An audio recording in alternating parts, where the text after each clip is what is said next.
Jones gives it to Corey Kiner, charges straight up the middle and runs into the end zone, standing up, giving him 100 yards and giving the Bearcats a 16-7 lead. Newman has the ball, takes a pass toward the corner, does it again, passes to Bandego. Aziz outside the arc. Now Lukosius curls off a screen, shoots a three, makes it. He made it. 3 seconds to go. The Bearcats up by 1. San Francisco launches from center court. No good. Simas Lukosius. His 5th plate appearance tonight. He swings and hits it high and deep to left field. Goodbye, home run. Carrington Cross. A 3-run shot. And it's now 7-3 Cincinnati.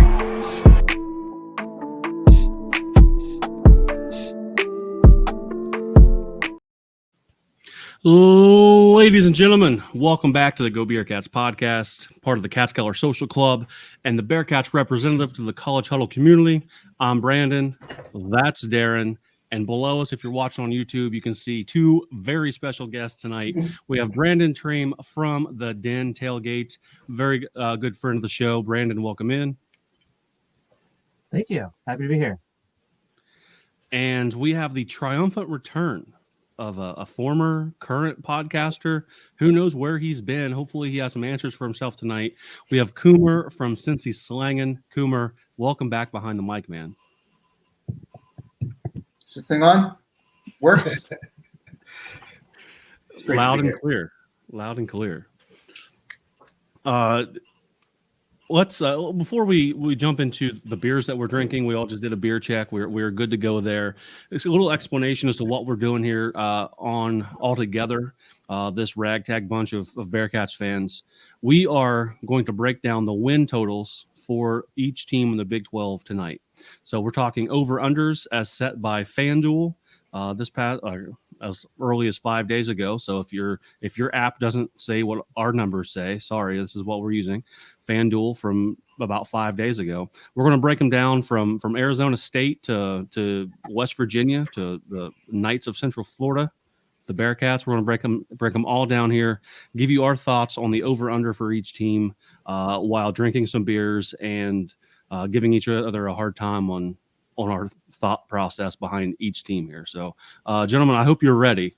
Darin, for yourself here, just as a sign of your readiness, what are you drinking on tonight? So I took advice from the chat. I can always tell when people are watching the show because I'll get recommendations based on something I said, alcohol-wise.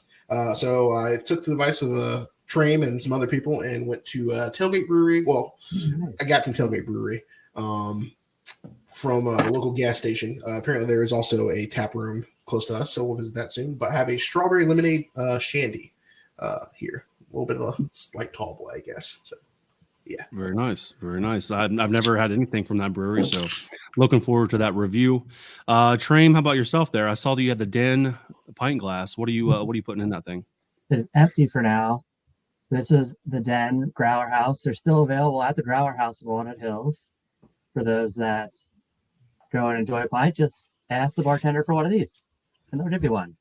I'm going to fill it with the truth, which is exactly what we'll be speaking here on this here show. Cheers. Very nice. Very nice. Cheers. Coomer, how about yourself, sir? I am the one who had to scramble to find a beer here last second, and I am drinking where I've been locked in for the past 6 months while not recording podcasts. The Garage Beer, newly sponsored by the Kelce brothers. I am doing my part to make sure that Garage feels like they're getting their money's worth, or Braxton feels like they're getting their money's worth. So cheers to the Kelce brothers. Very nice. We're locked and loaded on the beer front. I myself, I went down south as well, Darin. I went Bhrarmari, which is from Asheville, although they are defunct now. Right. They are no longer in business, but I got this from the Delhi Liquor Store a while ago. I've been saving it. It's called Don't Burn the River. It is a peanut butter stout, 11%. I went with a big beer for a big show here tonight. So by the end of it, I'm sure I'll be slurring my words a little bit. So let's get after it. It's not a collector's item or anything. It doesn't increase in value with the operation. They're out of business? I'm 99% sure they're out of business. And Coomer, to answer your question, the can is already dented, so that's not being graded or anything. So might as well crack it open and see what. And she's actually very peanut butter like, not too much, not too. It's like a very nice balance and doesn't drink like 11%. So I'm sure I'll be in trouble here in just a moment. Let's get into it. We got a lot of teams to get after here tonight. The new look Big 12. How we're going to kind of start this thing is the idea is to have a lightning round almost, if you will, over 4 teams who I don't think any of us have burning desires to talk about or their probably problematic season. I'll yield to Darin first, and then we can go Trame and Coomer here, or however you feel more passionate about. Just jump in here. So the 4 schools that we're going to lead off with will be Arizona State, Houston, BYU, and Baylor. Let's go in that order first, gentlemen. Vegas sets Arizona State win total at 4.5. How we feel about that? I'd say that's about right. Obviously, when we talked to Stomp the Bus, they said improvements are on the way. Look, I mean, this conference is going to be not necessarily wide open, but top and bottom at least competitive against itself. 4.5 sounds about right, but then I also wouldn't be shocked if they sneak the bowl eligibility. It could be any of these bottom teams, really. All of my analysis is through the prism of Cincinnati Bearcats football. And so when I read about Arizona State and read that they shuffled through 4 different quarterbacks last year, through my prism, that's what I wish we had done in Cincinnati. But it does, they have the after effect of what is a disastrous tenure from Herm Edwards. And so whoever follows them from a head coaching standpoint, they get the leash of 5 to 6 years because of how disastrous that was. I have no problems with the line. If we're assessing 4.5 as too high, too low, that probably seems right on the money. I mean, with all these new teams, new conference, someone's trying to take the L's, right? And not looking at or knowing a whole bunch of the rest of the schedule that's outside our conference. I'm taking the under on that. I don't think the basement has been reached for Arizona State. And you know what? I don't really care. I don't care if they ever find it. Trame, I'm right there with you. So the L, someone's got to take these L's. They're 3-9 last year. They had a horrible loss to Utah, 55-3. I don't see much improvement in a new look conference here from them. I would take the under 4.5 for sure. So, there's only so much room in this conference for coaches to thrive whose last name ends in ham. And I think that Arizona State's going to get the short end of the stick on this end. Under. It seems like we're under across the board there. Let's go. The Bearcats' sole win in the Big 12 last year, Houston, with a new coach. Dana Holgerson is no longer there. Hired Willie Fritz from Tulane. What do we think here for the Cougars? Obviously, Willie Fritz really, brought that Tulane program together those last few years. Obviously, we kind of caught the brunt of that at the end of our tenure in the AAC. However, that did take him a while to get going in Tulane. I think 3.5 sounds about right for Houston as it stands, but I wouldn't be surprised they improve or make a jump the year after. So this is the lowest over-under in the conference, right? 3.5. Yeah. This 3.5 is the lowest in the conference. Projected worst team in the conference. Yeah, I think that sounds about right. Wow. I highly respect the coach. A year ago, maybe a little over 12 months ago, I might have looked at this as a potentially disappointing outcome for the Bearcats had this been our head coach selection. Little did I know it can get worse. Yeah. I think Fritz long-term could fit here well and do some nice things at Houston. I think it's going to take some time. And so I would take 3.5 seems so low. Well, I guess I need to microanalyze their schedule, but I don't see them having much success in Big 12 play. I guess I'd take the under 3 or less. So Coomer, was your could get worse sentiment a future prediction of an opinion you're going to share for Cincinnati season? I just want to know. I'm getting to know my. I'm simply audience judging it based on how things transpired over the last 12 months. I'm leaving my Cincinnati analysis as a TBD. I might surprise people. Maybe I've had a change of heart the last few months. All right, just putting out some tea leaves there. See what we can turn over. I think we did some sophomore year pickup here from Houston. Maybe even some Sonny Dykes like success, not to that level that he had his first year at TCU, but I think he comes in and does some things that might be interesting. And what I mean interesting here, I mean over 3.5 wins. But that would be interesting. Similar to what we'll talk about with UC, I just think that they kind of learned some things. They come in year 2 and do better. Well, I think it's our first over here, which is nice. Life is too short to bet the under. However, if I'm betting on Houston, I'm taking the under again. New coach. I do like the coach. New coach though. New system in the Big 12. Their out of conference schedule is pretty favorable. They do have to play at Oklahoma. Other than that, it's UNLV and Rice. But I don't see 4 wins on this schedule. Maybe only 2. So I'm hammering. The good news for Houston, if you kind of look at this chunk of teams you put at the bottom of the barrel, and you did not include Cincinnati in that, which is, by the way, a team Houston beat last year. They have BYU, they have Baylor, they have Cincinnati on the schedule. It is a road game. It's at Nippert. I have a hard time believing that we're going to be 2 years on the road at Houston, especially when this game. No, we beat Houston last year. Yeah, we did beat Houston last year. Yeah, that was our only win. Sorry, misspeaking, because my joke throughout the year was that we didn't have a Big 12 win because Houston was our only win. Okay, never mind. That I'm more confident that slam the under on the Houston game. You joked yourself out of a good point, basically. I had this joke queued up in my head, and then I tricked myself out of it. I'm rusty, guys. Cut me some slack. It's all good. It's all good. We put a beer in your hand, first time behind the mic in months. It's all good. We're all under except for Trame. He's taking the over on Houston. That was nice of him. I like that. BYU, another new team to the conference, who came over with us. By the way, all 4 of the new teams last year did not have a winning record. Just a little tidbit there for you. Not even the Hilton Knight managers managed to get that winning record. BYU is set at I think a surprising 4.5. What do we think, gentlemen? Yeah, I'm gonna push the under on that.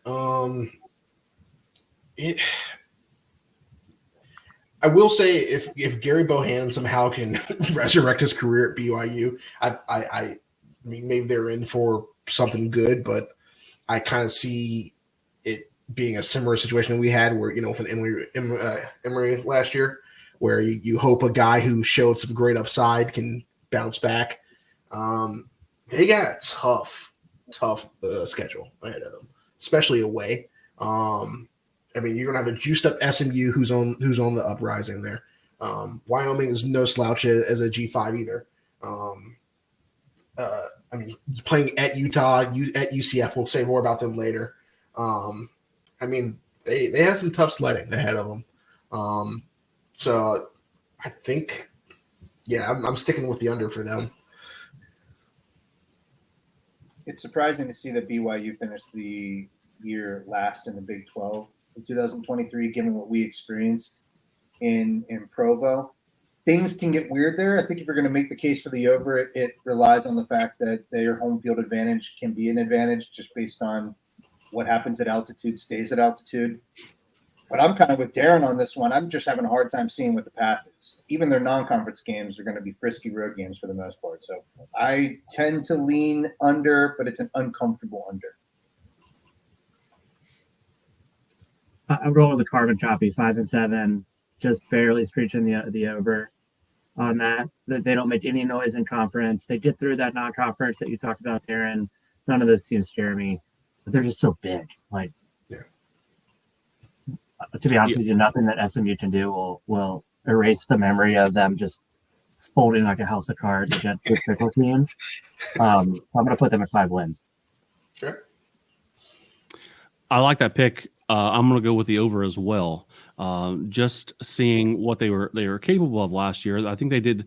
I don't know. Remember what their win total was last year, but I know at least they came into the season hot. It seemed like not an easy out of conference schedule, but they do have a favorable one. I would call it. And some of their bigger games: Kansas State, Arizona, Oklahoma State, Kansas are all at home. So that's a tough home slate, tough schedule, but at least they get those games at home. So if they could, One of them. knock off 1 or 2 of those, that would be big. So I like the over there as well. Split decision there, gentlemen. I like it. So this next team, and then we'll slow down here a little bit. The Baylor Bears. Super disappointing season last year. I think they're 3-9. Their coach, I would say, is firmly on the hot seat this season.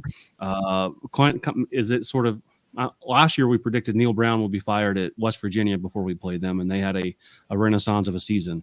Their win total is 5.5 right now, and it's pretty close to a push odds wise. Yeah, I mean Baylor's a weird one because it felt like they were really kind of buying in, despite their record.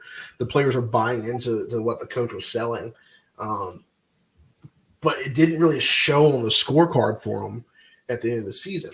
Are they counting? Yeah. Sorry, Darin. Are they counting that Utah game in conference? No. No. So it counts as a conference game.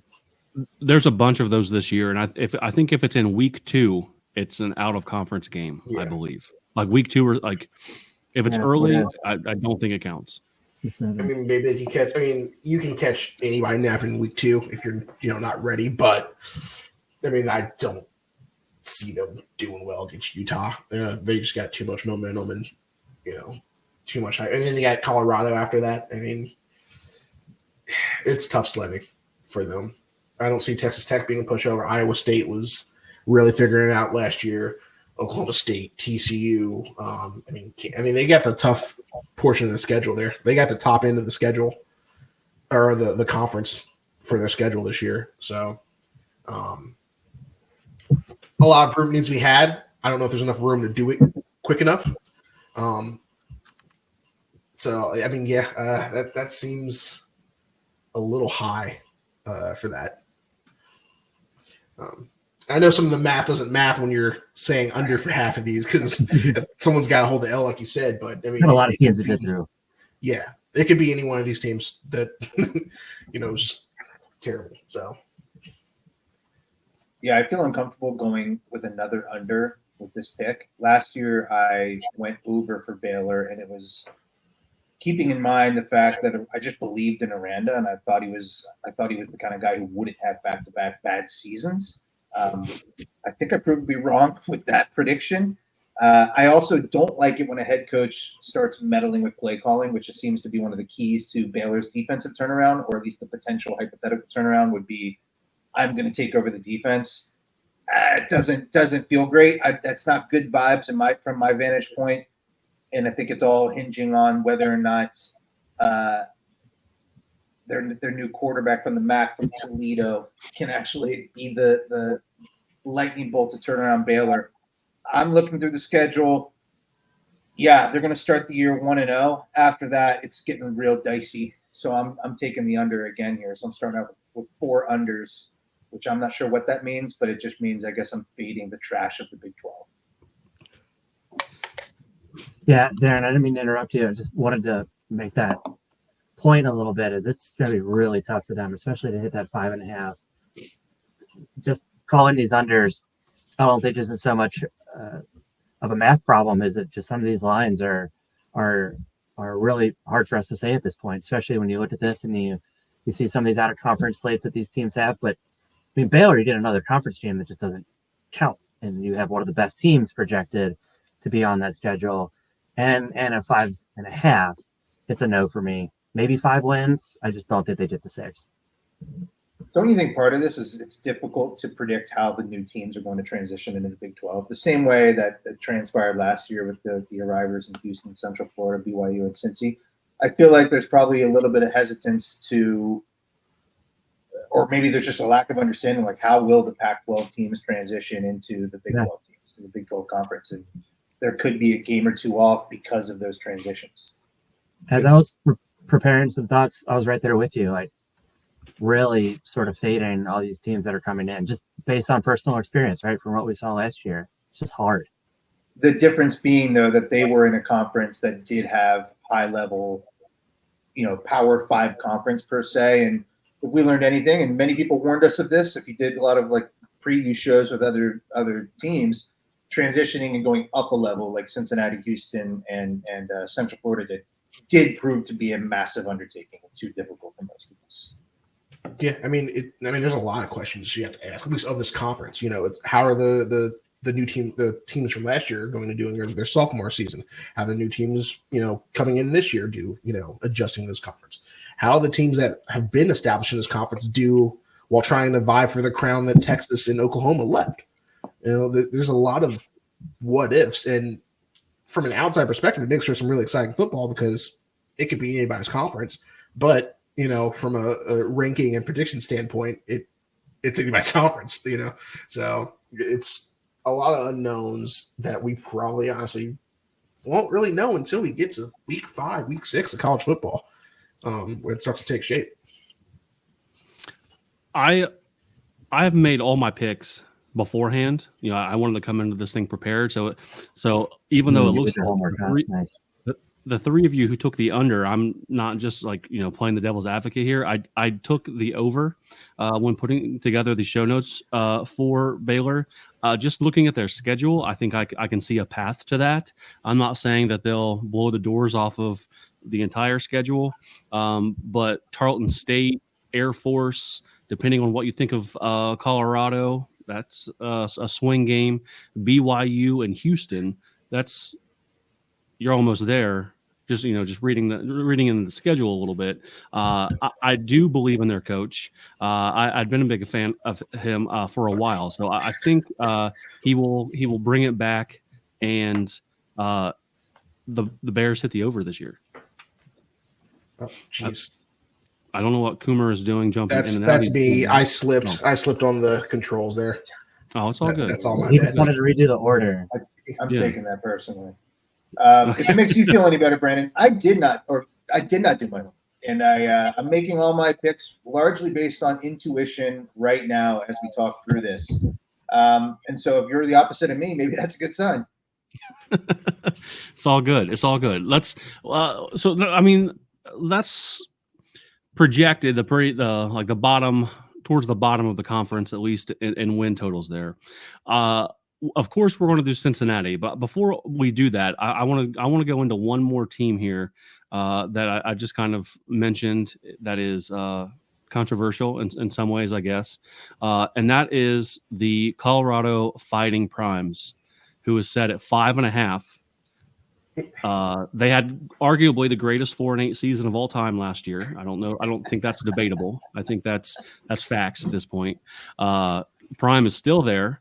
Their season was probably highlighted with a double overtime loss to Stanford.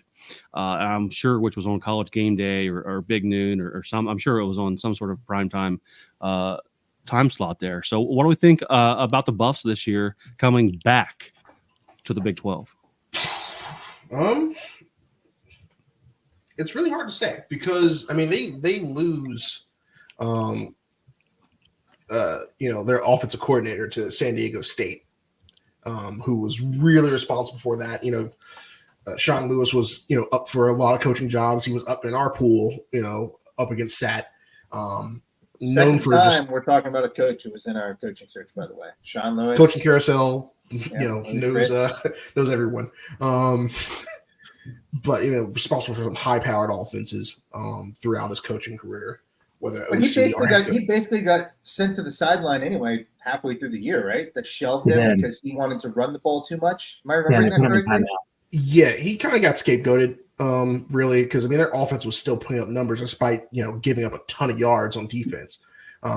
and now that's gone. So you have a coach in year 2, new offensive coordinator, era of NIL, all eyes on you, distractions everywhere. But also, you don't want to doubt Coach Prime too much because he also has that capability to just kind of make you look silly. Are you sure about that? He has capability. He's not guaranteed, but he has the capability. I'm feeling frisky. I'll probably take the over. I see them getting to at least 6. I mean, they have they can at least out talent some of the teams in this conference just because star power alone. Now, will the culture questions that we've been hearing coming out of the locker room, and like I said, the coaching changes and just the ever-shifting tide of NIL be a factor? Could be. But also, I think despite that, they have the capability to at least be bowl eligible. I'm a well-renowned Deion Sanders advocate, but if you ever did listen to a semi-obscure podcast called Cincy Slangin, you would at one point in time hear a few episodes just drooling over the thought of Deion Sanders coming to Cincinnati. And boy, did we and I hear a lot of shit last year about that call.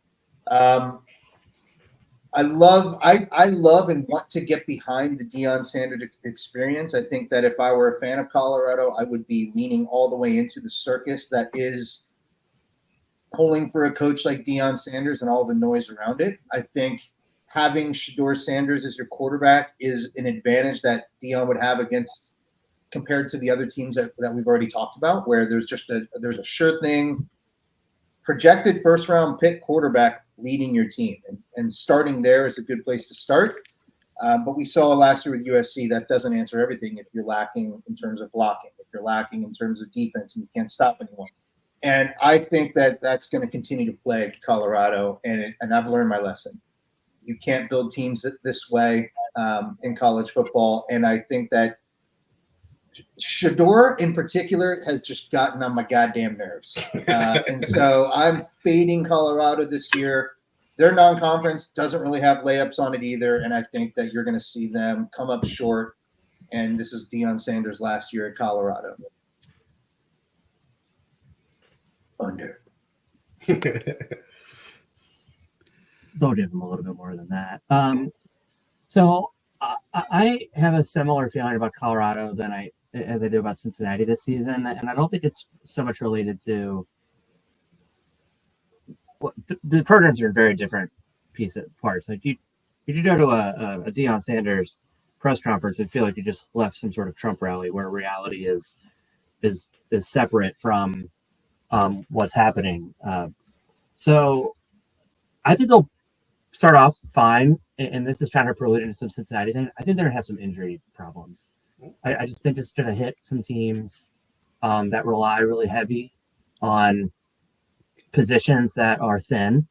And when those positions get struck down, even if it's missing a game or two, that's going to cost them a game here or there just by missing some key parts. I'm put it into this in Cincinnati. And it's not so much like I have nothing to back this up. It happens with teams, right? I have a feeling it's going to happen with the Bearcats.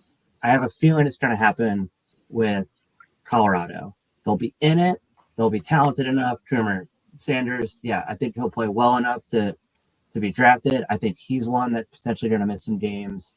And the hype of Colorado the temperature will cool a little bit, and then they'll enter their third year, hopefully with a little bit more stability. I don't think there'll be any fault to their own of the players or the surface of the coaching staff. I just think this will be one of those teams that gets hit with the injury bug. So you're going under? Yeah, right about 5 wins.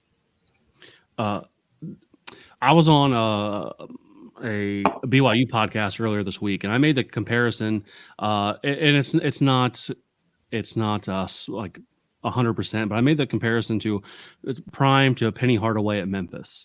He's underperformed. He's certainly not the swagger, the circus that's the buzzword that we've used here tonight. Different personalities for sure, but They're both a brand name more so than probably what the schools that they represent or the programs that they represent. But they've Penny certainly underperformed, and 4-8 was certainly an underperformance last year with all the hype surrounding it. If you buy into that, the out of conference is not a cakewalk. North Dakota State is a giant killer. I think they have been for a while. You have the first 3 games of the season in prime time: 8 p.m., 7:30, and 7:30 on ESPN, NBC, and CBS. And then the last one that's scheduled is a noon kickoff against Oklahoma State on ABC. They're certainly going to continue to give this team the limelight. That is a 5.5 is. I'm not putting actual American dollars on that because I don't know if I trust it yet. I'll have to see it to believe it. So it'll be close, but I'm probably going to take the under this year. Undefeated in the SWAC, though. The SWAC, yes. They will probably remain that way. The national attention makes a ton of sense because they are compelling. I watched a lot of Colorado games last year. It's a very fun experience. They played a very exciting style of football. When you give up a lot of points, but you're scoring a lot of points, the games can be incredible. And the Colorado State game last year was an example of that. I don't know where Colorado's definitively better. They lost a coordinator that I thought was one of Deion Sanders' best hires. And where do they go? I don't know. Where do they go from here? I think that Brandon's point about the lack of depth is an important one. They might build with some high-end talent, but they're incredibly thin, and everybody's going to sustain injuries. It's just part of football. You have to have depth. It's what makes the best teams formidable because it doesn't matter about their injuries. They have 4 and 5 stars sitting on the pine. Colorado doesn't have that luxury, and I definitely think it's possible we see them do that during the season. You saw a lot of Colorado because it was very much like the Trae Young Oklahoma basketball year. Like they were just on TV all the time. Oklahoma, that everyone remembers Trae Young, like they made the tournament because they were on ESPN all the time. Colorado we had this experience that Colorado was like better than they were last year just because we got to see them play and they started off hot. So and they were undefeated in SWAC. So let's I guess we're over 30 minutes in, gentlemen. Let's talk about the Bearcats. The Bearcats number is set at 5.5, and money wise, over under is a push, or at least it was when I made this on FanDuel. So let's get into it here.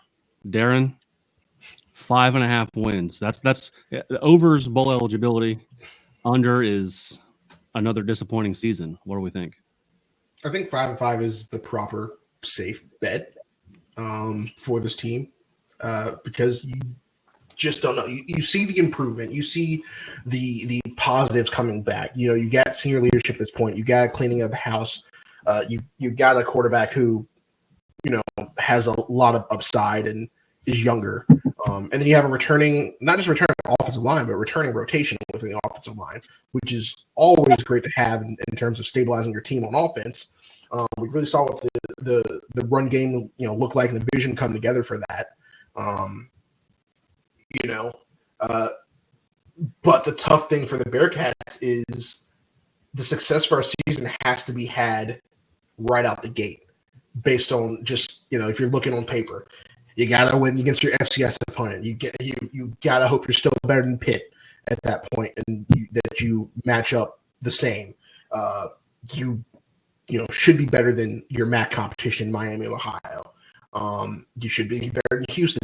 That's in a coaching turnover. Then you hit your challenge in Texas Tech. Solid team this year, solid team last year. UCF's going to be tough because it's the bounce house, and they seem to already kind of hit the ground running. And then you start to wonder if you can grab those other 2 bowl wins somewhere along the back end of that schedule. Is it Arizona State? Is it, Kansas State? Or are you, catching someone off guard and punching them in the mouth to get those wins?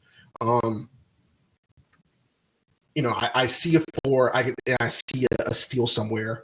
And I hope for a 6 win. But the 5.5 makes sense at that point, because you just don't know where that extra game and a half is going to come from at that point, or the extra game really. So yeah, I'd say 5.5 is a safe bet. I would take that if I'm someone who's looking to at least make a safe bet there and some cash. Safe over. Is that what you're saying? Oh, I'm just saying. Because you have to pick an over or under, don't you? I think they just have it just right, honestly. Huh? They have it just right. You're calling for them to get 5.5 wins, or what are you calling? Over I'm calling 5.5. I'm saying they have to play the game. So it's either are they going to be? Oh, they're going to be at 4 5. and 8? Yeah, no, 5 wins sounds about right, and struggle most of 6. Yeah. So okay. I'm not the best betting terminology guy. I So just talk wins losses. Under 5.5. I guess I'd be under 5.5 if it's 5. Yeah, I mean, it's a beautiful line. It really is. You're right about the line being the right line. Yeah. It's a wonderful line. It's very difficult to pick, frankly, because this team's going to be 4-0. Yeah. They're going to be 4-0. They should be 4-0. Right. We'll be screaming. Can we talk about that Pitt game now? Pitt's Vegas line is 8.5. I have to assume one of those 8.5 wins are coming against a Cincinnati team. Yeah. Like that's an insane line. I'm hammering that under. On Pitt? On Pitt. 8.5. What do I not know about Pitt? Vegas usually gets this semi-right. So that might be a better pick. Wow. This is on, at least what I'm seeing with these odds, is that they're saying that Pitt is going to be better. Did they sign Larry Fitzgerald Jr.? What happened? Where's the spike coming from? But you know what? That's a good point. So I'm sitting here writing off Pitt based on what I saw last year. But again, last year when we played them, I think they played with the worst quarterback in college football history. And their opponent was playing with the second worst quarterback in college football history. I see a path to 4. Go ahead. But just to, Trame blew my mind here. One, the Pitt, they still play in the ACC. Who they're not great at the game of football. It's outside of like a couple of teams. Pitt is playing Kent State, Cincinnati, West Virginia, Youngstown State. Okay, North Carolina, Cal, Syracuse, SMU, Virginia, Clemson, Louisville, Boston College. So they're projecting a lot of they're playing Clemson this year, basically. This is so embarrassing for Pittsburgh, by the way. I'm Googling Pittsburgh Panthers football. Is that their name? No, not Panthers. It's the Panthers. Okay. I got paranoid that I was saying that. I'm very shook from making the mistake about my Houston Joker. For those still listening. They do not have like a local blog or site or conference or team preview on the first page of Google. What's happening here? Have some freaking self-respect, Pittsburgh. Someone cover this team. It's got to be based on ACC algorithm updates from the summer of 2024. I'll tell you all about it. It's my career. Thank you. Break it down. See a lot of Reddit these days for a reason. Yeah, I mean, like I said, the half throws me off because I talk wins and losses. So when I see how do you win half a game or over under on that, whatever, I see 5 wins, guaranteed that's where we're going to get, and then it's like a struggle to find where that 6th win, 7th win, whatever you go past there comes from. Now if this team is somehow 4-0, they're better than expected at that point, I think. But at a glance, those are our 4 capable, games where it's easiest for us to win. But I'm definitely backing off. We should automatically be 4-0 based on that line alone. No. My prediction now is pending additional research on what the hell is going on in Pittsburgh. But either way, the Bearcats schedule is kind of divided into 2 groups. I guess you look at 4 winnable games to start the year. And essentially you're asking yourself, can they win 2 of their last 8 games? And based on last year and based on the struggles that we saw with the team, and we had opportunities, there were close games, there were wins to be had, but we regularly came up short in those games. Arizona State is a juicy strawberry. They're on October 9th. I mean, that's a layup game. That's in theory how you get to your 5. And then like Darin was kind of saying, can they pull off a victory and a surprise somewhere else on the schedule? Because from what I'm seeing, maybe they're favored in that TCU game, but against Tech, UCF, Colorado, West Virginia, Iowa State, and Kansas State, they're going to be underdogs in every single one of those games. And so it's a super tough line. Do you need my prediction? You want my prediction now? I can't see 6 games happen. I went under last year. I'm going under again this year. I'm not even as negative necessarily. I'm excited about Sorsby coming over. I think that gives us a lot more hope and optimism at the quarterback position. It got dark quickly last year with how rapidly Emory Jones' play deteriorated on the field. The fact that Corleone has there been any official clearance at this point, or is he trending in that direction? He's been back with the team in some capacity. I don't know if it's full capacity, but they said at media days he was working out with the team. Yeah, that's an important variable as well for the Bearcats.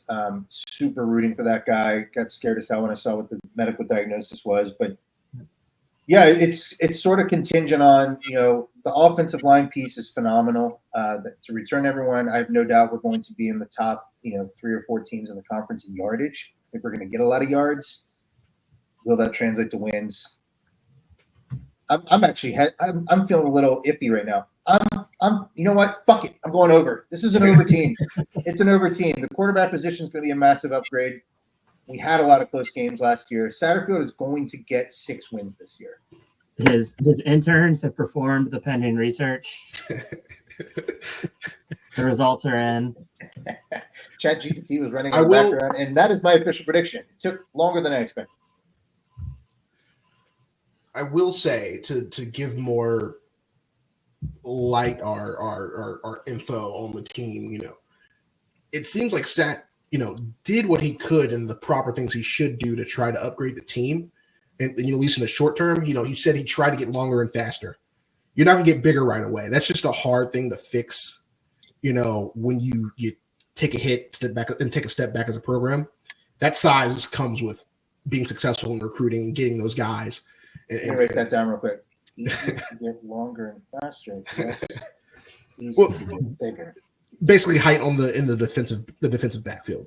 So we're not getting mossed. With 5'9" corners who are running like a 4 or 5, and you're getting guys who are pushing 6'1", 6'2", running a 4.3 instead. So at least we have makeup speed. If someone goes streaking down the field, instead of having your whole defense just burned. It's definitely like the obvious next step. As you try to build, further out. Obviously, will it work? Who knows? He's got a whole huge DB room at this point. Maybe some people would say too many people, but someone's got to be good out there and step up. A lot of older guys who are looking to, as their last chance to make a mark and to step up as leaders. We're basically asking ourselves, can Scott Satterfield get a win against a team that was in the Big 12 3 years ago? Yeah. Can he? That's what we're asking ourselves, because I think everyone's penciling in Houston, they're penciling in Arizona State. Are we going to get that elusive victory against a traditional Big 12 school? Yeah, I'll take it from here if I might with my pick. I do think that this is going to be a slog. I think it's going to have its ups and downs. I think we do get to the over. I think it comes against West Virginia at home. I think that we tap back into some nipper home field advantage, some things that we've really prided ourselves on from a fan base and the team, of course. We kind of end this thing on a high note. I don't know if we get to bowl eligibility is 6, right? So that'll put us right there at 6 wins. But I think it looks ugly along the way. I mean, similar to the basketball season or even the red season, like it's that gif of like season's over, season's back on kind of thing. Like I think it's trying to be great for content for this here podcast to kind of go through the ups and downs and talk about who's trying to take over for this position when someone gets hurt. The Dante stuff scares me. I mean, not just from being a fan of the team and wanting the team to be successful, but for him as an individual, it's just scary stuff. It's a ridiculous sport that we cheer on. Also, the off-season PR machine from the program, I'm in. Like, they have said the right things. They've said, hey, hand up. We didn't do it. We didn't get the job done. They've gotten rid of pieces that would have been nice, but you saw Deshaun Pace down there at the media days, and that was some weird shit. Like, they got rid of some people that might have been productive on the field, but just aren't going to be good fits for what this staff wants to do. I more or less trust the staff. I'm not a big, come after, the head coach, like grab your torch and pitchforks kind of guy. Nobody wants to win more than the athletic director, the president, the head coach, the staff. Like, if this is going to work out, great. If we get stuck into this part of the mediocre college football landscape, I'm okay with that now, with the expanded college football playoff. But we're not going to sink below that. And if Satterfield's the guy that's gonna get us to the 6, 7, 8 win territory for the foreseeable future, I'm okay with that. And if he's not, we're gonna find the next one. So I think it's wasted energy to say, this guy's out. If it's that stuff will get handled and it'll all work out for the better. We've just been through this too many times to waste our time with it. With that being said, I'm going over. I think that there's a path there for them to have a season that we can build on. Now, we're not printing t-shirts for this season. I'm not going to make a whole bunch of money with the Den, all the people that are showing up at the tailgate come November, but I do think we get that West Virginia win, and we can all go into Thanksgiving and feel okay about it. I love the optimism. I'm glad that the off-season PR machine was working on someone, because I'm well documented here this year after being burned, buried, and just left on the side of the road for dead after our season last year. I wasn't impressed at the spring game. Well documented there. I think Brennan Sorsby has everything to prove, with a completion percentage rate lower than our quarterback last year.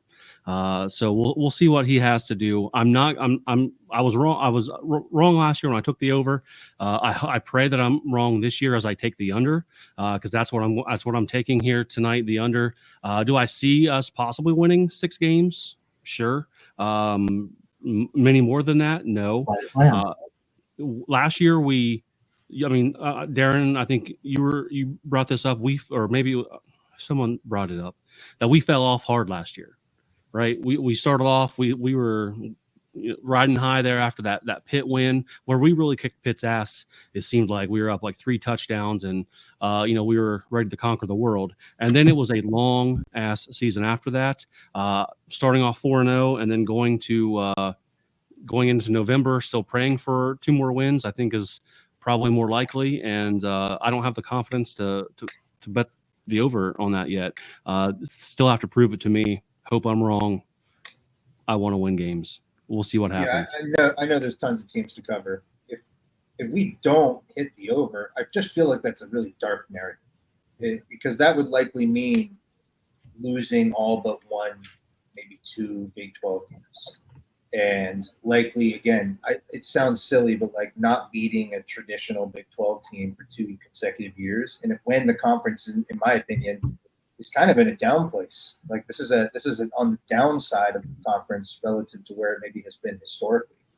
I'd like to think I'm almost picking a pessimistic over based on, damn, I hope we get it over, because it's just dark if we don't. It's like a personal hedge almost. It's like you don't want to be the one that's we're doing it, because then you'll just disappoint yourself. Brandon, you took the over last year, taking the under this year. You don't want to be wrong in the weird way. Yeah, there will be no beer challenges for every week that we don't get a win this year.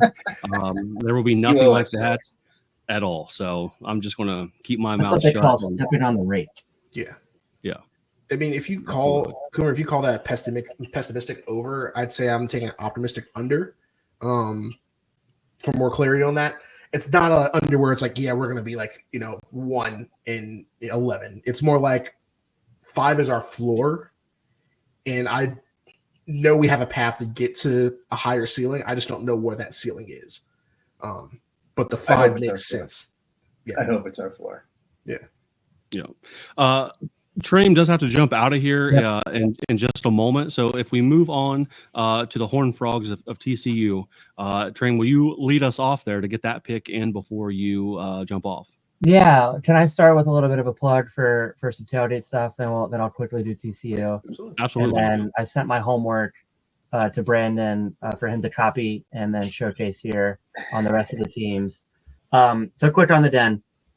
For those that want to come down and enjoy the pregame experience down in Clifton. This will be the 10th season of the Den Tailgate, something that me and a bunch of friends, Darin included, Brandon included, Bhrarmari, see you down there, started back in 2015. So I know the math doesn't work out. 2015 to 2024. How was that 10? It's our 10th season of football. We're in the shadow of Scioto Hall, which is the big glass dorm right off University Garage, Jefferson Avenue. 6 tailgates, and a lot of them are early in the season. 3 of them in September, if you count August 31st, technically. DJ Mike Wazowski will be there for 4 of them. DJ Hope is coming in for 2. We will have food every tailgate, starting with City Bird Chicken, the first game, and then we're going to do some other stuff throughout the year. Some different levels this year. $50 gets you merch and your season pass. So if you want some Den merch and your tailgate donation, you can have all that. The store is going to launch on Friday, and that merch will get shipped directly to your house, all in for $50. If you don't want the merch, it's $30 season pass. That price is unchanged. Inflation, interest rates can't affect the Den. It's all been the same for the past 4 or 5 years or so. So $30 season pass, Venmo, tailreader.com, or if you're just coming down for one game at a time, just want to enjoy the Den, we'll have Cincy Light on tap, community coolers, food. It's all taken care of. It's all there. You can BYOB if you want. That's just $5 a game. You could pay when you get there or Venmo the Den. So all that stuff's at the DenUC.com. You can sign up for our email newsletter, get links to all of our events, and come party with us before Bearcats games. We have a lot of fun. The merch is where you'll get the something to build on shirts, right? Exactly. Yeah. It's just like a brick wall, and we're building it. It's low, but it's like low, but we're 2 layers of a house. it. I like that image. Yeah. Brick by brick. Football people, we got weird sayings. Brick by brick, eat, Row the boat. sea, Hold the rope. Okay. I have no analysis on this. TCU over 7 wins.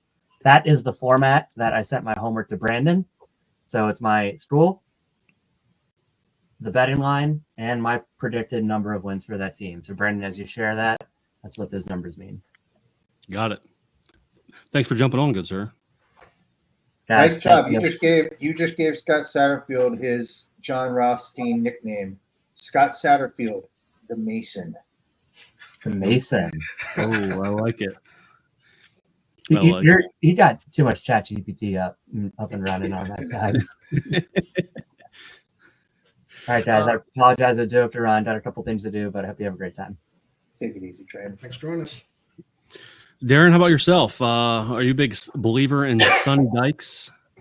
Yeah, I can see them messing around 7.5. I think their season caught them off guard a little bit after, just fumbling their way. And make no mistake, they fumbled their way to the national championship game, to national championship appearance. Not necessarily like they fumbled like all the drop, but like they just slipped and wandered through dark and came out the other side as a Big 12. Well, not being Big 12, the Big 12 representative in the CFP. I think partially in thanks to us and even lesser part UCF for kind of establishing that G5s could, because TCU still for the longest had that G5 stink on them even when being a P5 school. So I could definitely see them heading 8 wins at least. Sonny Dykes reminds me a lot of Gus Malzahn, where he's not the best coach, but he's a good coach, and he's good to make you a threat every year. Yeah. Well, I think TCU should have fired Sonny Dykes after the national championship game 2 years ago. I said so at the time. I maintain that was very obvious after that game. You should have fired this guy, just based on the embarrassment he caused the university and the fact that you will literally never see that high again with the Sonny Dykes-led team. And so I'm essentially making my pick based on the fact that they should have fired him 2 years ago, and they're only going to continue building toward that. And I think another subpar 2024 is exactly what the doctor ordered. TCU under 7.5.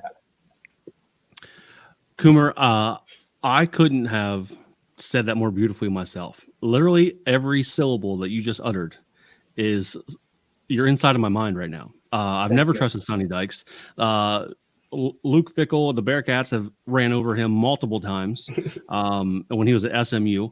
I don't trust him. I don't know if I would have fired him after the national championship game, but I do remember Georgia hit the over by themselves in that game, which was fun because I did bet the over for that.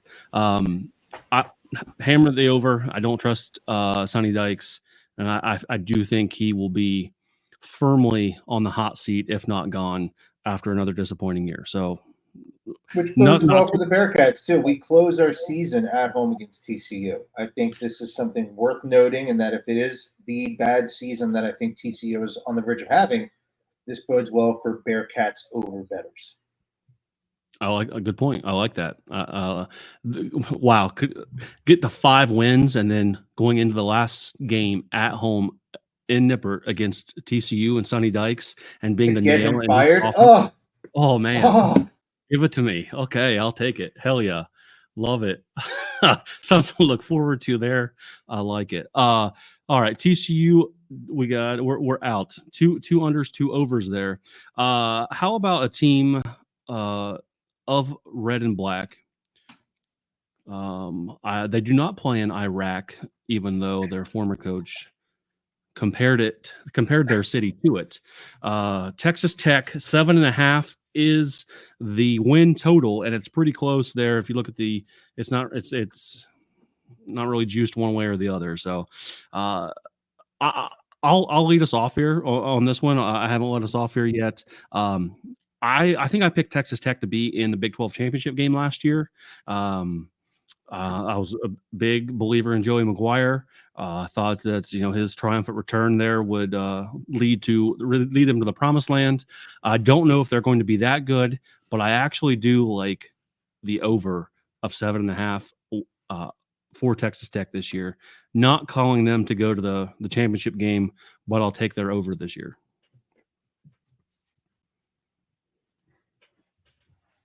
Darin, you're muted, good sir. Sure enough. Look at that. Yeah, no, I'm with you on that.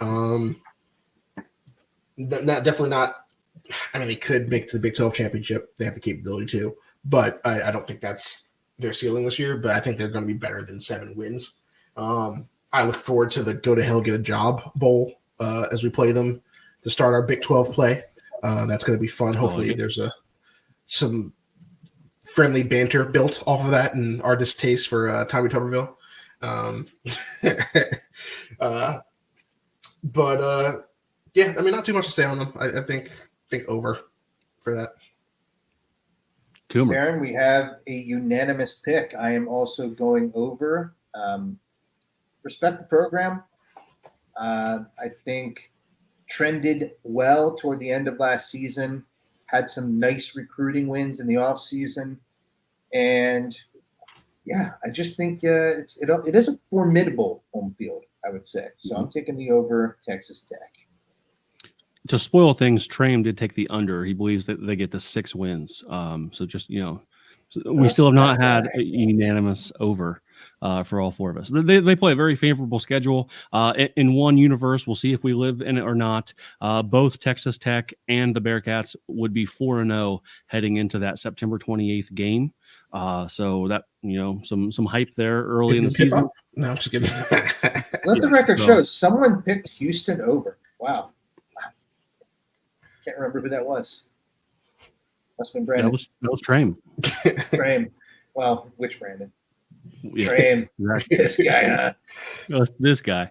All right. How about our good friends down in Florida?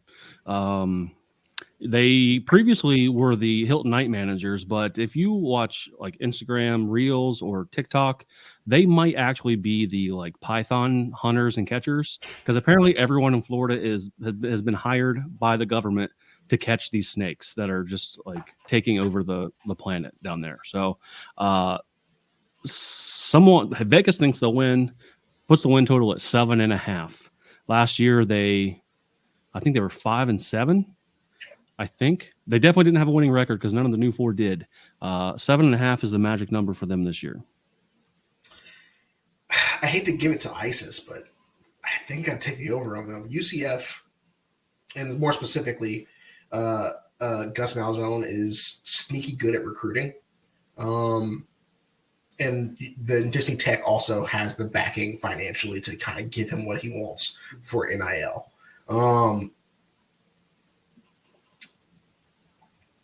KJ Jefferson being there is a problem. SEC quarterback. How big is he, though? When he was arrested, he's like 300 pounds or something. Or maybe not. That's an exaggeration, but he's. Wow, he was scouting based on police reports. Interesting. That's good analysis. Yeah, true. I mean, there's a distractions. NIL dollars. I think on his laurels. What are the rules on NIL as bail money? I don't know what that is. That might get ignored a little bit until we actually come up against them, just because Georgia seems to be the bigger jail school right now. Yeah. They kind of have that negative press.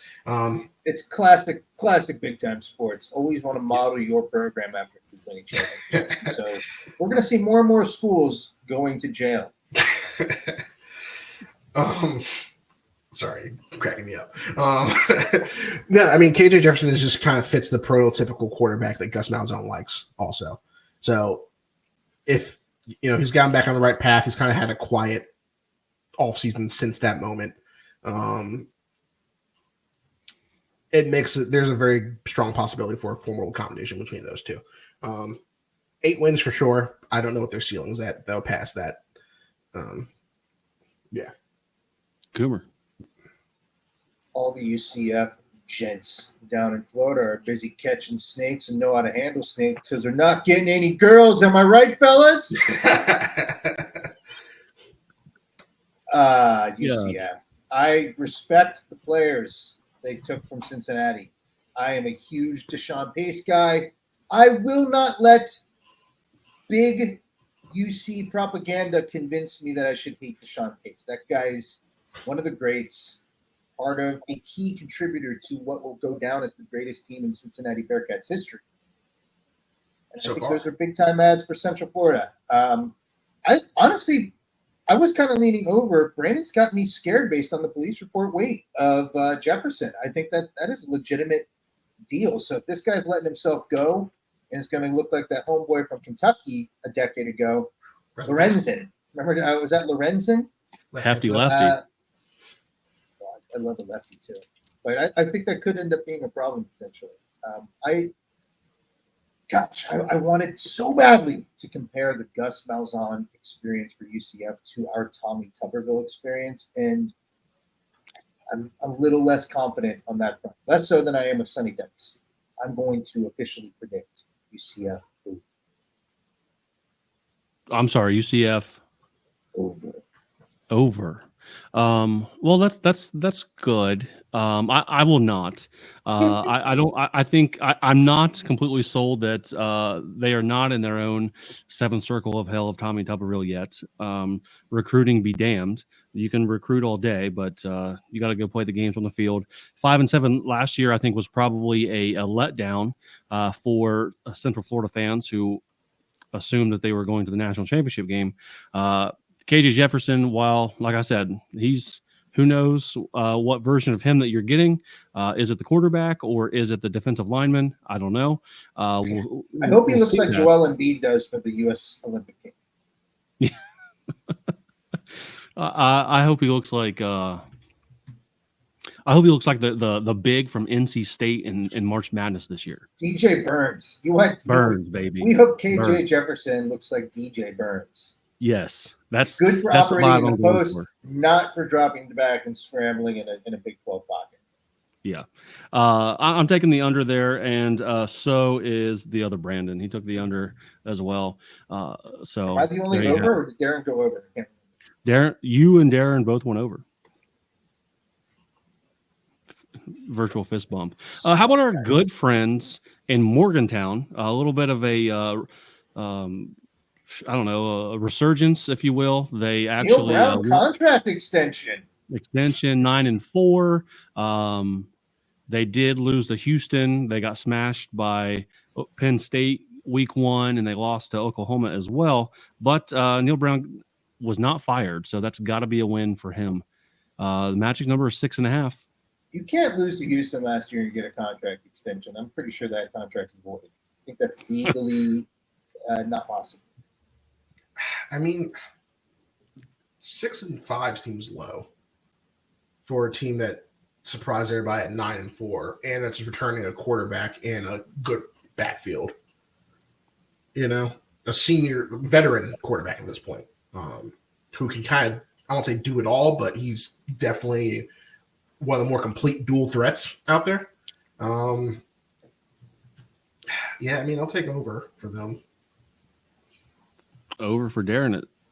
He says over 6.5 wins. Coomer, what do you think? I'm pretty sure. I'm not 100% sure, but I'm pretty sure that you were the one that predicted a Neil Brown firing mid-season last year. Yeah, I did. I got to be honest. I had a Neil Brown firing. This retaining him and extending him was probably a worse outcome for West Virginia. They're going to go under. That was a flash in the pan. This doesn't end well. Nothing does in West Virginia. Under it. All right, Mountaineers coming to Nippert this year. Hopefully one of those losses come to the Bearcats. How about a team that absolutely, there's the beer kicking in, just demolished the Bearcats?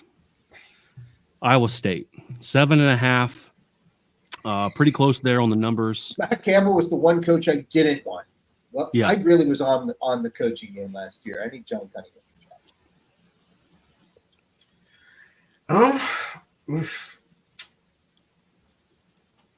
I'd say the under, but like probably pushing 6-7 wins.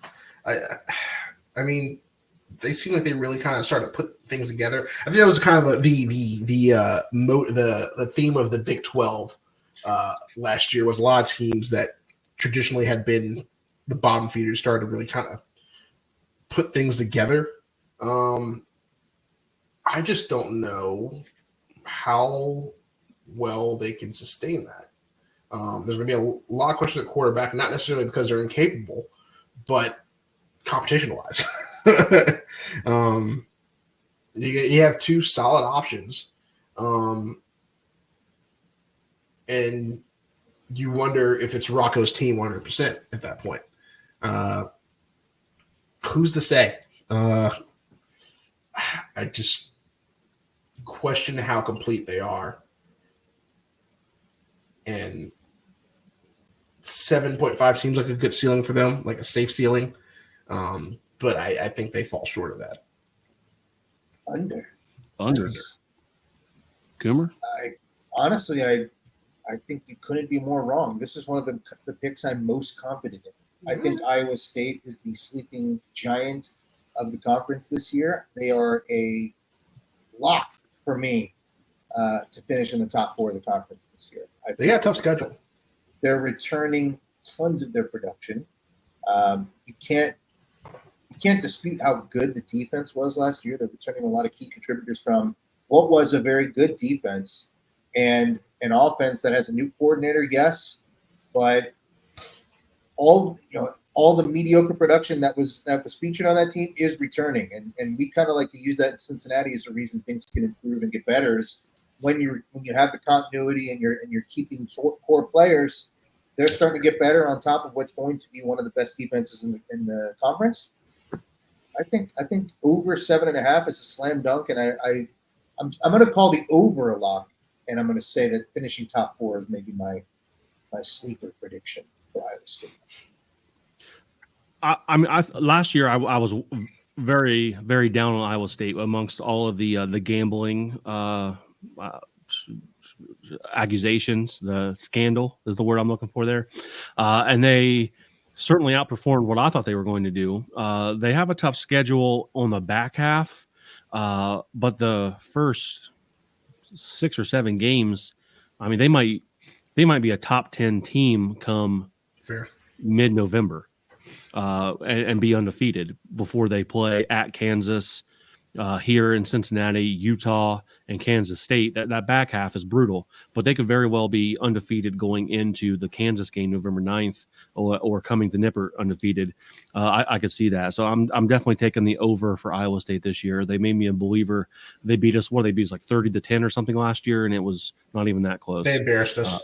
It wasn't like a super high score, but like just the plays that happened were like how did you let that? Yeah. Here's the thing: how Iowa State versus Iowa goes is going to determine how good they are coming out of that. Well, it's going to be about a 7-10 final score. Yeah. So, do you have 7 or do you have 10? That's the question right there. So, I like it.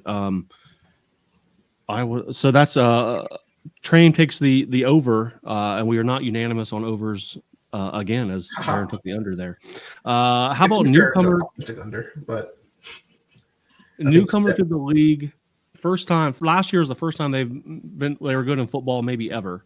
Arizona at 7.5. They finished the year ranked in the top 25. They beat Kansas State in a bowl. No, they lost to Memphis in a bowl game. No, that was Iowa. I'm the beer. Arizona beat Oklahoma in the Alamo Bowl. So, finished the season 10-3, coming to the new conference. 7.5. And then the coach chucked up the deuces. They're returning a lot. I mean, Coomer made a good point about Iowa State, and I was kind of like, it might be. If I can use that for a reason for UC, I can probably use it for a reason for Iowa State, and I definitely can use that for a reason for Arizona. Like us, they're returning a lot of production. They did lose some guys at NIL, but like, I understand they're returning a whole offensive line still, a lot of leadership, even though they're young.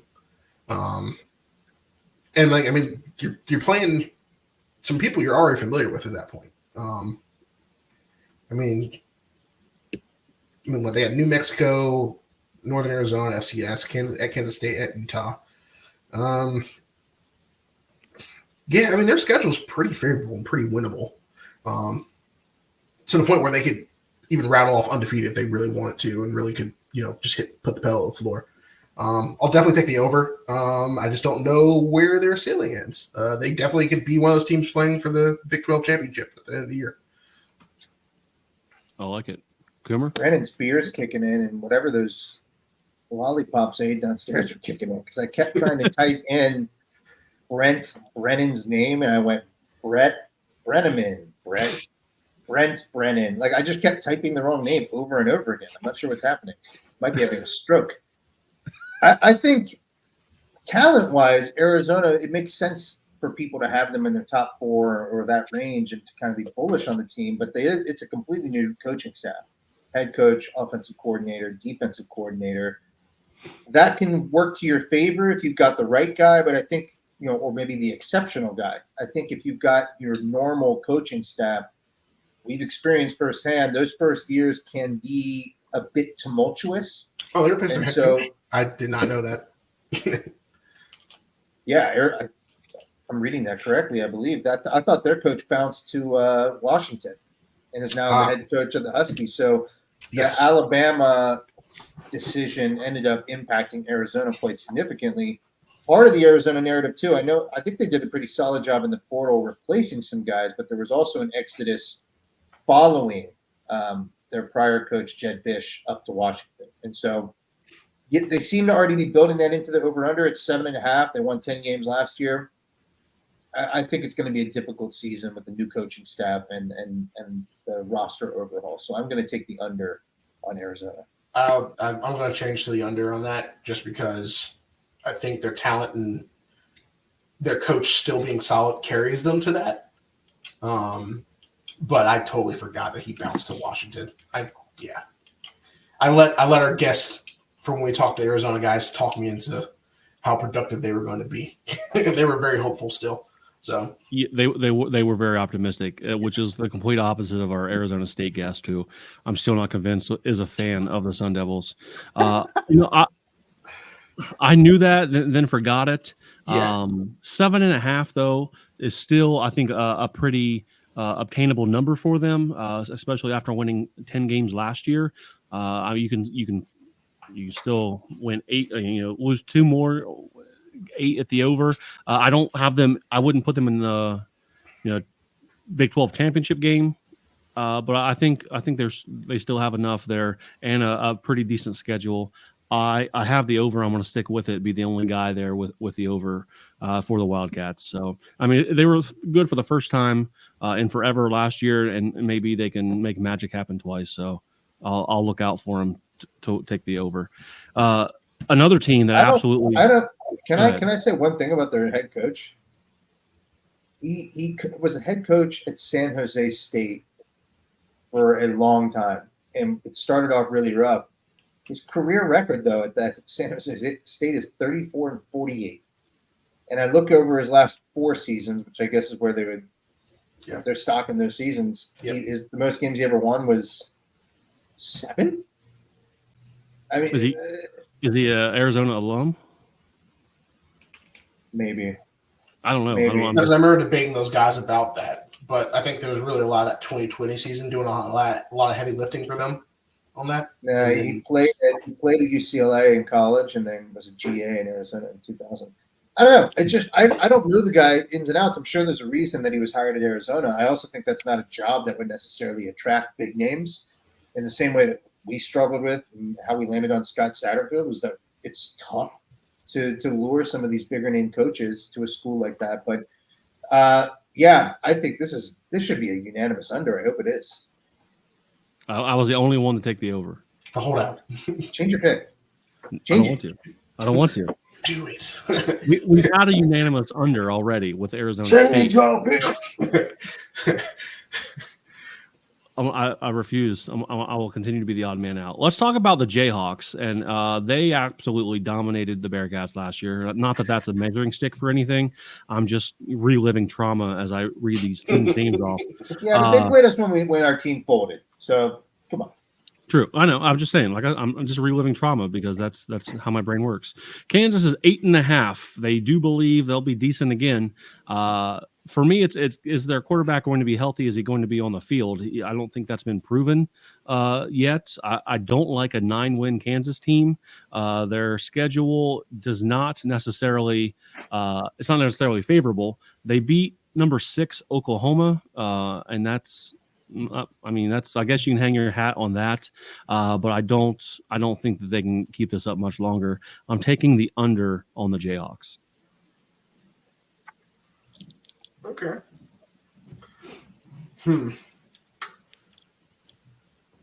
Yeah. Their schedule is interesting. They have an Illinois team that's been improving. Is probably the first real test. And they're away at West Virginia.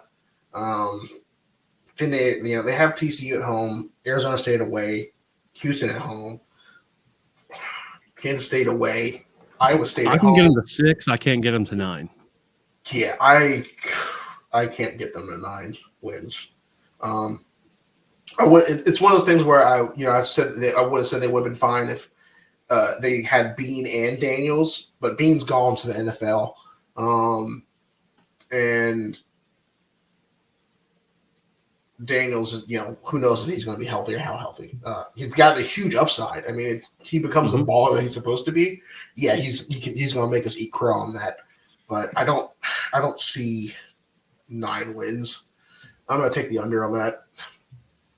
I'm going to follow suit. I'm going under on the Jayhawks as well, despite the fact that I hate picking against a cornerback named Kobe Bryant.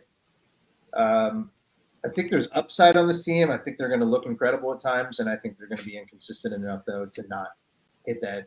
It was 9 wins they need. I just 2 others. It's not happening. Another unanimous under for all of us, including Trame. So there you go. All right. How about a team whose last year was, they lost to South Alabama 33-7. And then they end up in the Big 12 championship game because, of course, they did. Oklahoma State's number is 8.5. How do we feel?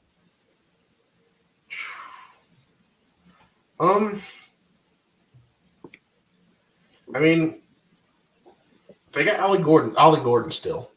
And he's coach has drank 4, 5, 6, 7, 8, 9 beers and driven 1,000 times. It's not a big deal. What are we talking about here? Don't be judgy.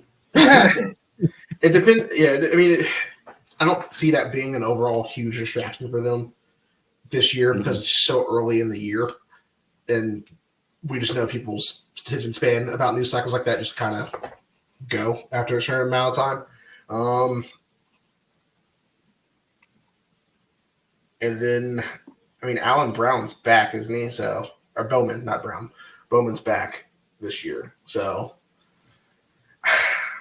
they return a lot as far as important key players.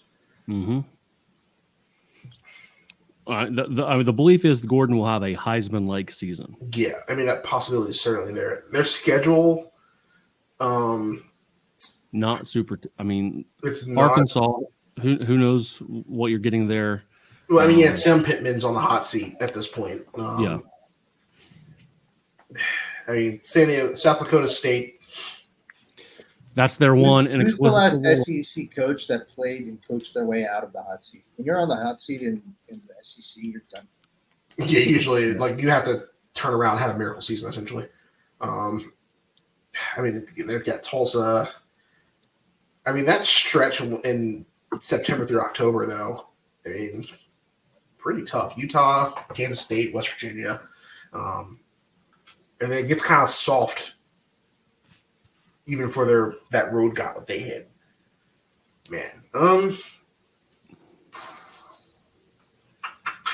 going to take a over. That's as Coomer has said, a pessimistic over. I think they barely get to 9 wins. They're going to kind of fight their way there. Yeah, that sounds about right. I am not pessimistic on this one. I think I'm going to go over, and it's kind of similar to my talking points from last year when I think they opened the year with like a 5.5 or 6.5 win total, which was just unbelievably low for a Mike Gundy team.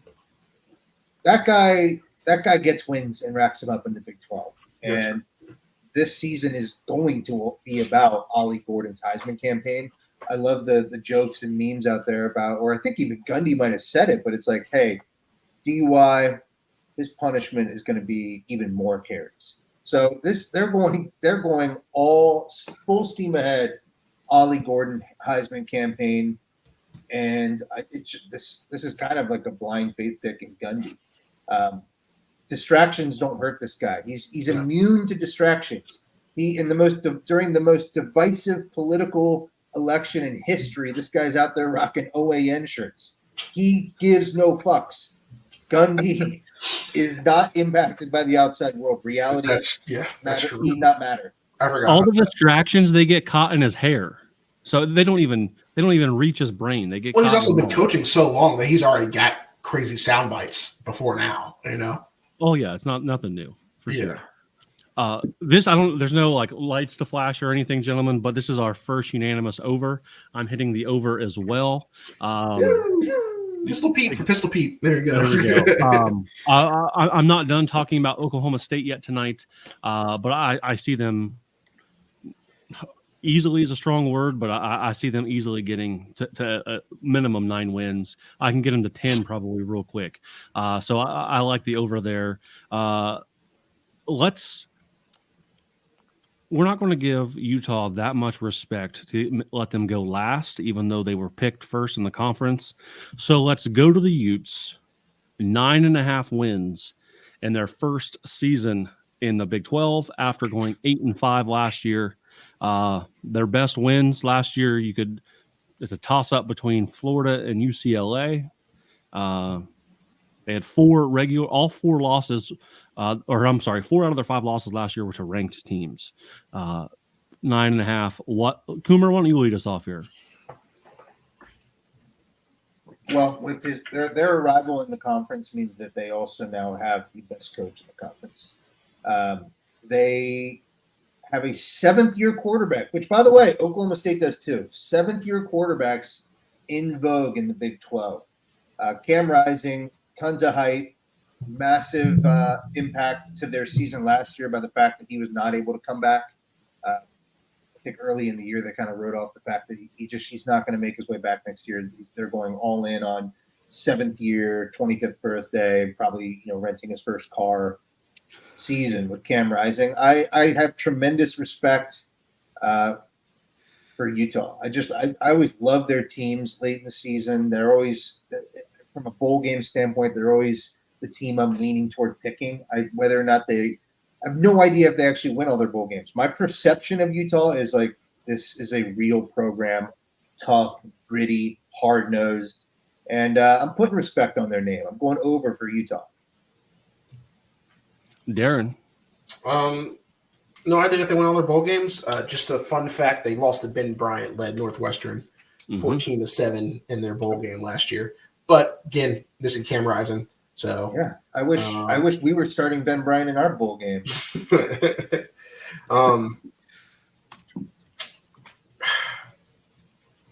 They have a gauntlet of a schedule as far as who's predicted to be the top of this conference. I mean, they play Oklahoma State, they play Arizona, they play Arizona State, they play TCU, Colorado, Iowa State. Basically, the person they're really missing is Kansas. I mean, at UCF they play too to finish the season, which is already has a time slot 7 p.m. on Fox. So it's a primetime game. Which 8 p.m. actually, because I'm down Central Time, so my stuff moves over. But they're up to the task. They're capable of it. They have them at 9-5. That's a safe bet for them. But speaking on the respect, I think they are gonna get the over, at least 10 wins. So over. I'm going right there with you guys. That's another unanimous over pick. I think they get to 10 wins. I don't know. They'll be in play for the Big 12 championship game. I don't know if they'll get there year one, even though they are picked to win it. But they'll be right there in the hunt. So 8-5, tough year last year. We talked to Utah fans. They considered it a waste of a season pretty much. So we'll see. I do like the over there. Just I don't have them winning the championship quite yet. That leaves us with Kansas State. 9.5, another 9.5. Big expectations again here coming out of Aggieville. I'll lead this one off here, gentlemen, since it's our last one. I have this as an over. I'm very high on Kansas State this year, and I think they've had their tests. They've had their their baptism into being a really good Big 12 team, and I think that streak continues here. I'll take the over for the Wildcats.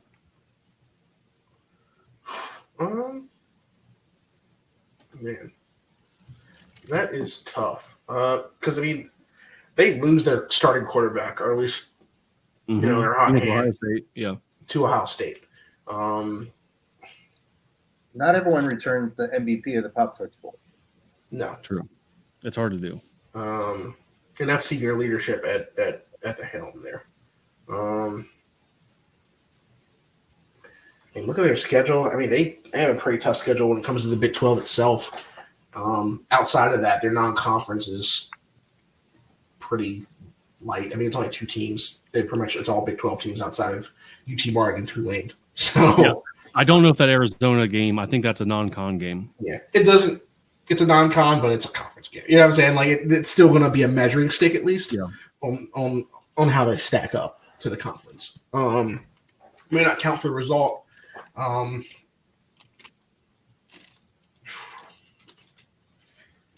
take the under, but it's also one of those optimistic unders at 9 wins. They're never out of the running, with the staff to be a Big 12 in the Big 12 championship. They're kind of like the Iowa of the Big 12. They, play hard-nosed defense, come out of nowhere for somehow every season to be in the Big 10 championship for whatever reason, despite how goofy they look doing it. I think Kansas State's no different than that. They somehow, some way, they're going to be in the conversation, even if you stop paying attention to them. So, not hitting the over, but 9 sounds about right. So under on that. Coomer, give us the last pick here of the night, sir. Last pick of the night, I feel very bullish on Kansas State. One of those programs in the Big 12 that I always give the benefit of the doubt to. I think the quarterback situation is an exciting one. Avery Johnson, second year, showed tremendous flashes in his limited time on the field in 2023. But like I said before, guy won the MVP of the Pop-Tarts Bowl, and it looks like the grown-up version of the little girl from Waterworld. When I look at his picture, he's what a reference. I think he's really handsome, maybe gorgeous hair. But I'm all aboard the Avery Johnson train, the Kansas State train.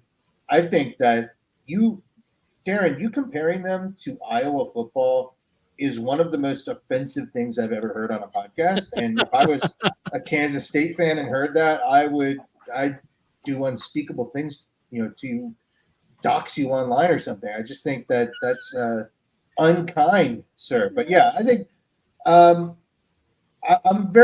guess the way I'm looking at the Big 12 overall, the teams at the top, Iowa State, which for me are Iowa State, Kansas State, and lost my train of thought on who the third one is for me, Utah. The 3 of them are going to feast on the rest of the league. So I see double-digit type wins for all 3 of those programs, and I think that the cellar dwellers are going to do just that. And then, ideally for the Bearcats, we kind of work our way in there to sort of a smaller middle class in the Big 12. We should have probably said this at the top of the hour about 90 minutes ago at this point. But these are simply just predictions. In no way, shape, or form should you take our advice and put actual American dollars on these picks. We are not professional gamblers. I myself, I'm pretty terrible at it, even though You have to say that. I'm doing it. I don't know if you have to, but I just feel as though it's responsible to say that. So there it is. I told people how much research I did, and usually that's reason to follow it. That's true. That was a good indicator. But still, gut instinct, folks. I mean, Kansas State, the Iowa comparison, it's not so much that they play the same style of ball, but the vibe fits right, where it's just like you can't look up and they're just somehow in the conversation. You can't take that back. No, I'm just saying. I mean, it is what it is. Flip it and send it to every Kansas State fan. I mean, that's how I see them. They play hard.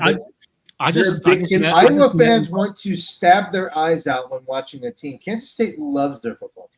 Oh, they love their football team. So does Iowa. But I'm just saying they want to stab their eyes out when they watch it. They are a Big 10 West school in the Big 12. Well, how about Snyder is rolling in his grave? last picks of the evening, per tradition on this pick'em show, and by tradition I mean we did it last year, so we might as well do it this year. Coomer, give me your 2 teams that you're looking for in Dallas Big 12 championship at the end of the season. I don't know the rules for how we choose our 2 teams, so I think it's just best 2 records. Best 2? Okay. I run the risk. I didn't know if it was like old school SEC where it can only be one side or the other. I ran the risk of sounding like an idiot, which I've sounded like an idiot all night, so I should maybe stop worrying about that. I am going to roll with the following in the conference championship game. We are going to see Utah versus Iowa State in the Big 12 championship game. Utah will prevail by the hype. Darin, who you got? Utah, Kansas State. Utah, you got it. And the winner? Kansas State. They're going to pull out a random upset. Like I said, out of nowhere. Did you take their under? I took their under, but what? Still. Hang on. At 9 wins. They're going to make the Big 12 championship game with 9? Yeah, this conference, realistically, this conference is going to beat up on each other is what's going to happen. I know I took the over for a lot of schools, chaos. But like, huh? Just a chaos agent over here. What? Yeah, no, that is currently the Big 12. I do not know who's going to be better than the other teams. You know, like I said, Kansas State's always going to be in the conversation sneakily. Like, I think 9 wins gets whoever to the Big 12 as the second team. Big 12 championship is the second team, and usually Kansas State's good for 9 wins randomly for whatever reason. So I don't hate it. I just had to call it out because if my old co-host Hummer said something like that, Lord knows what the interwebs would do to that, man. I mean, there's so many teams that, like I said, the math doesn't math on these. I probably took the wrong amount of unders I and think overs. I'm very heavy on unders myself. Yeah, so it's like there'll be a graphic later this week representing all of our picks. It's not going to make any sense. It's people, please screenshot this, throw it in the Discord, and never let us live them down. Yeah. I've got Kansas State, Oklahoma State going back to the Big 12 championship game. I do like Kansas State to prevail in that matchup. And then Trame sent me his as well, Utah and Oklahoma State, with Utah the champion. So that gives us 2 Kansas State picks and 2 Utah picks to cap off the show, gentlemen. It's going to be like one of those things where like Utah's like 11-1 and Kansas State is like 9-3 going into it. Like, it's essentially what's going to be like. And then anything can happen in a 1-game playoff. It's going to be a movie. Straight cinema. Coomer, I'm glad to see your face again. I hope the people appreciate us getting out of hopefully just a semi-retirement, not a full thing. I won't bust your balls too much about what the plan is with Cincy Slangin and getting the second podcast of the Catskeller Social Club back up and running, because the brand is stronger with both of us. I promise I'm not going to lean on that too much here, just to let you know that I won't do that. But it would certainly be great to hear you and Hummer going back at it again on the microphones here. And this season should give us plenty to do. If people are still listening an hour and almost 40 minutes into this, and you made it to this spot, let Hummer and I know if you would listen to a podcast where both of us do no research and just shoot completely off the dome. If you're interested in that, let us. Will you watch the games? I'm always gonna watch. Then yes. What are you talking about? You think like I'm saying a less informed Cincy Slangin than ever before. And if that's something you're interested, would that be something you're interested in? And that's the voice of the guy from Entourage way back in the day, the old senile man who used to be a famous producer. You just send me the unpolished finished product. We'll put it on the same feed. We'll make life pretty easy for you as we do that. And we got some other things we're all working on here, or we can all participate in once the season gets started. I'll just tease that there. This has been super fun, gentlemen. I will hopefully talk to both of you very soon. Cheers and go Bearcats. Cheers. Go Bearcats. Go Bearcats.